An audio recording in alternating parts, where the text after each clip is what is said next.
Now, finally, India has successfully set a record by launching 104 satellites into orbit at the same time. 2, 1, 0, +1, 2, 3, 4. Now, the rocket carrying them took off from the southern spaceport of Saharikota. It held a 714-kilogram satellite and 103 nano-satellites. Among their uses, the satellites will monitor roads and create maps for water distribution. Most of them are owned by the United States. Russia held the previous record by launching 37 satellites in 2014. Well, for more on this, TRT World's science reporter Surav Roy joins us now in the studio. It's quite a sizable jump from that Russian number to this latest launch by India. What does this mean for the Indian Space Agency? It is indeed a huge accomplishment. But in terms of science, it is not just taking up 103 or 104 satellites up into space.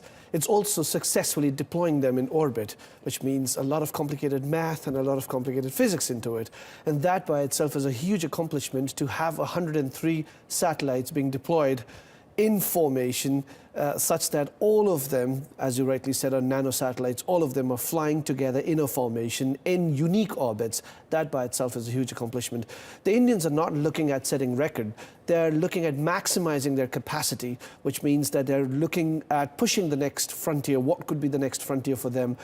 And what could be the next frontier for them? What are they looking at? Well, they've already sent the world's cheapest yet the most successful Mars mission, known as Mangalyaan. They've sent a very successful mission to the moon called as Mangalyaan. They're now looking at trying out the GSLV, the Geosynchronous Satellite Launch Vehicle, in the months to come. They're looking at sending more missions to Mars, to Moon, as well as to Jupiter and Saturn as well.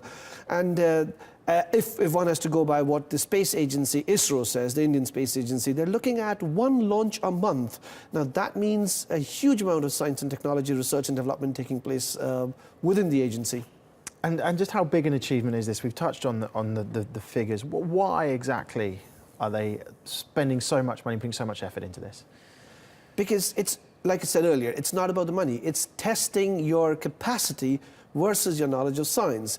Now, we all know that there are many space nations who have the ability to send rockets as well as satellites into space, but ISRO, the Indian Space Research Organization, is by far the most successful space agency, given the fact that it hasn't had any major or any massive failures in the last 10 years.